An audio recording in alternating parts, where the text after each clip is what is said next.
Il y a une question.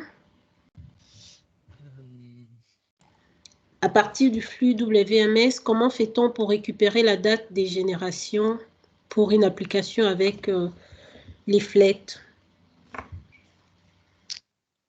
Je ne sais pas si c'était sur les... Je crois que c'était sur les produits TEIA. Oui.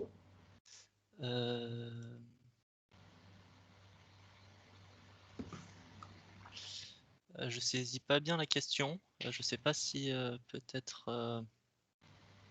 Peut-être voilà, M. Rémy Bouy peut prendre la parole pour la spécifier, pour la clarifier. Oui, bonjour. Bonjour. Oui. Peut-être. Merci, bonjour. Oui, sur le cadre d'un projet à l'IUT de Blagnac. Donc, je crois que j'ai eu un élément de réponse en parallèle. Oui, donc on souhaite afficher la couverture neigeuse sur les Pyrénées et sur un site web en ajoutant un peu des éléments pour avoir une interface utilisateur plus agréable à utiliser, pour faire un peu le dernier kilomètre, en fait, pour des utilisateurs finaux qui peuvent être juste des amateurs de ski, montagne, toute l'économie de la montagne aussi, hein, en fait. Hein. Donc, c'est un projet qu'on fait dans le cadre d'une licence professionnelle de développeur orienté développement mobile, cloud, IoT, etc. Voilà. Donc, on a, avec des étudiants qui sont aussi présents à ce webinaire, merci de votre accueil, en tout cas. On a pu donc projeter sur nos cartes OSM le produit neige, mais on aimerait bien afficher, ce serait utile pour les personnes d'avoir un affichage sur la page avec la date de génération, en gros, de quand datent les données, puisque bien sûr la neige évoluant au gré de la fonte et des chutes éventuelles, ça peut être intéressant de superposer en information la dernière date, quoi. Savoir si les données datent de 5 jours, 10 jours ou voire plus. Je ne sais pas si c'est très clair, parce que ce n'est peut-être pas très clair non plus pour nous, en fait, à vrai dire. Oui, bonjour. Arnaud Célé du CNES me permet de répondre, parce qu'en fait, c'est avec moi que vous avez échangé par mail récemment. Donc là, on parle d'ici, on ne parle pas des couches WMS des produits monodates, mais on parle de la couche cartographique de l'état courant de la neige, donc en fait sur les 20 derniers jours. Et donc, comme vous l'avez souligné, effectivement, il y a donc cet état courant, il est mis à jour chaque jour, même si les acquisitions satellites ne sont pas tous les jours, parce que quand on va filtrer les données, on va exclure les données qui ont plus de 20 jours d'âge, mais à la date du calcul, qui est refait tous les jours.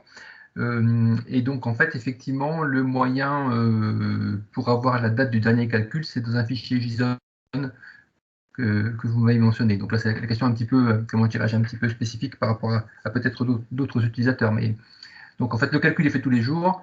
On met quand même la date du dernier calcul. Ça permet de s'assurer qu'il n'y a pas eu de panne au niveau de la génération, ce qui n'est jamais à exclure. Ok.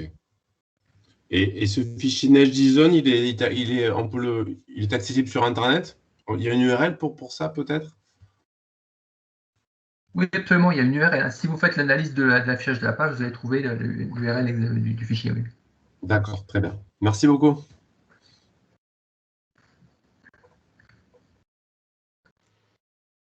Merci pour ces retours. Et oui, on a des retours comme quoi c'est intéressant les tutoriels et qu'on promet qu'on mettra les liens à disposition pour pouvoir y accéder. Et Tom Simon Gascoigne te rajoute du travail pour... Il demande s'il est possible d'avoir la même version anglaise ou sous-titrée en anglais. Oui, on pourra peut-être réfléchir à ça, oui. Oui. Bon. Je ne sais pas s'il y a d'autres questions.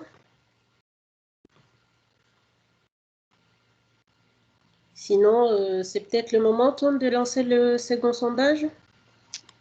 Oui, c'est pour avoir du coup des retours sur le webinaire. Donc je relance un sondage Klaxoon. Vous avez le lien dans le chat, ou sinon vous avez le lien que vous avez gardé ouvert. En introduction, vous pourriez parler, il y a une nouvelle question.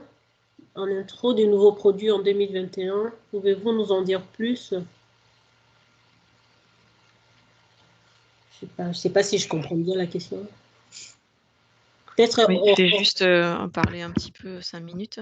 Ouais. On a fait un petit point avec Simon il n'y a pas très longtemps sur justement les évolutions pour le produit neige. Alors en 2021, on va surtout se concentrer sur des améliorations par rapport aux mises à jour par exemple je vais y arriver, du SRTM, donc qui est utilisé là pour la fraction de neige et le masque de neige. L'ensemble des évolutions qui vont être faites sur la fraction de neige qui sera le nouveau produit neige dans la prochaine version de LIS. Et donc on va aussi mettre à jour le masque de végétation. Donc pour 2021, ce sera surtout des petites mises à jour sur ça. Et ensuite, on va voir pour de nouveaux produits. Mais là, je préfère pas trop en parler pour l'instant parce qu'il y a beaucoup d'incertitudes. C'est encore des sujets en étude. Alors, des travaux sur la hauteur de neige, oui. Voilà, peut-être Simon pourra peut-être en dire plus. Moi, je préfère rester prudente et pas trop annoncer de nouveaux produits pour l'instant parce qu'il n'y a pas de... Voilà, il y a des études en cours, mais pour l'instant, on n'a pas on attend les résultats avant de pouvoir dire qu'on va faire des nouveaux produits. Voilà, je te laisse la parole. Alors la hauteur de neige, non, avec Sentinel-2, on n'a pas la possibilité de faire ça. C'est vrai qu'on a des travaux en cours sur l'utilisation de Pléiade, mais alors là, on n'est pas du tout dans le cadre de données libres et gratuites. On est plutôt dans le cadre de travaux de recherche qui montrent que à l'avenir, si on dispose de données type Pléiade, donc stéréoscopique, avec une revisite suffisante, on pourrait avoir de la hauteur de neige de façon aller à grande échelle et de façon répétée. Donc pour ça, il faut attendre une nouvelle mission spatiale, je pense. Donc voilà, c'est plus des travaux de recherche peut-être dont vous avez entendu parler avec Sentinel-2. En tout cas, on ne fait pas de hauteur de neige. Mais Florence veut prendre la parole. Oui, c'était pour ajouter, suite à la remarque de Frédéric dans le chat, que courant de juillet de cette année, le catalogue Copernicus va être enrichi avec des produits qui utilisent les données Sentinel-1, les données radar. Et en particulier, on va pouvoir informer sur les pixels enneigés identifiés par Sentinel-2 si la neige est humide ou bien sèche. Et puis, il va y avoir également une nouvelle version du produit FSC, une synthèse sur 7 jours, sur les 7 jours précédents, où on va aller s'appuyer sur des données radar et pour faire une agrégation temporelle et spatiale, une amélioration temporelle et spatiale des produits FSC. Donc ça, ce sera disponible à partir de juillet cette année, enfin plutôt la prochaine saison hivernale. Merci, Florent. Il y a une autre question de Françoise de Bloma qui demande va-t-on vers une intégration complète de produits TEA dans Copernicus? Alors, je dirais que c'est plutôt l'inverse. Enfin, c'est peut-être exagéré de dire ça, mais disons que TEIA a vocation à être un démonstrateur. Donc, en fait, chaque nouveau produit développé dans le cadre du CES TEIA va être mis dans TEIA.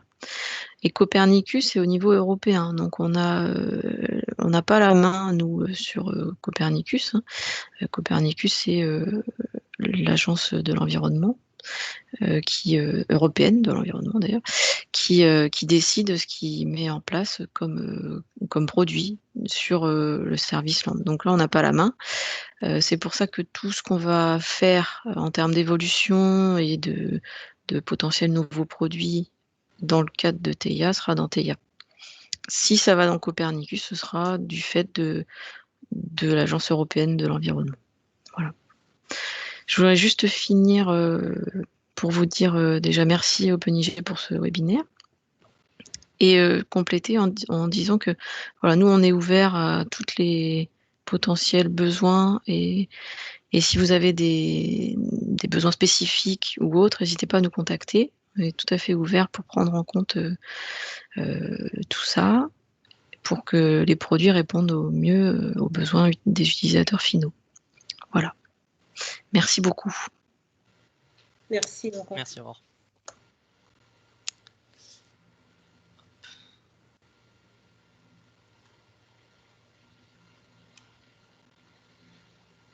Tom, tu commences à avoir des résultats? Ouais, je peux déjà montrer Oui, rapidement avant qu'on se les sépare. résultats du sondage, ouais, avant de se quitter. Donc Il dans y a, quel sec- Oui, il y a Anne qui a levé la main. C'est une fausse manip, désolée. donc dans quel secteur avez-vous utilisé ou seriez-vous intéressé d'utiliser les produits neige? Donc principalement dans la gestion des risques, gestion des ressources. Et après, voilà, c'est suivi du changement climatique.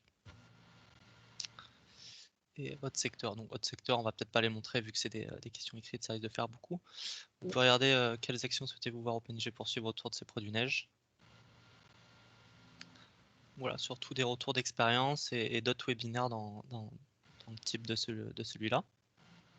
Donc de présentation et de sensibilisation des produits. Ainsi que des ateliers techniques pour la manipulation. Ainsi, il n'y a pas d'autres questions. Il est 12h04. Nous allons clore ce webinaire. Je rappelle juste que l'ensemble de présentations que nous avons vues, les webinaires a été enregistré et son replay sera publié sur le site d'OpenG et même les vidéos de Tom et sur d'autres plateformes telles qu'Applisat et même sur la page TA. Et nous avons aussi rassemblé, nous avons fait des fiches plutôt descriptives de l'ensemble de ces produits, où nous avons rassemblé un ensemble de liens utiles avec toutes les informations que nous avons vues aujourd'hui sur ces fiches techniques.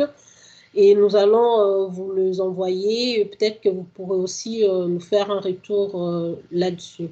Merci en tout cas d'avoir été aussi nombreux à répondre à notre invitation et avoir activement participé à ces webinaires. Et merci aux intervenants qui nous ont apporté la lumière sur ces produits neige. C'est une première action, un premier webinaire qui lance une première action de plusieurs autres à venir.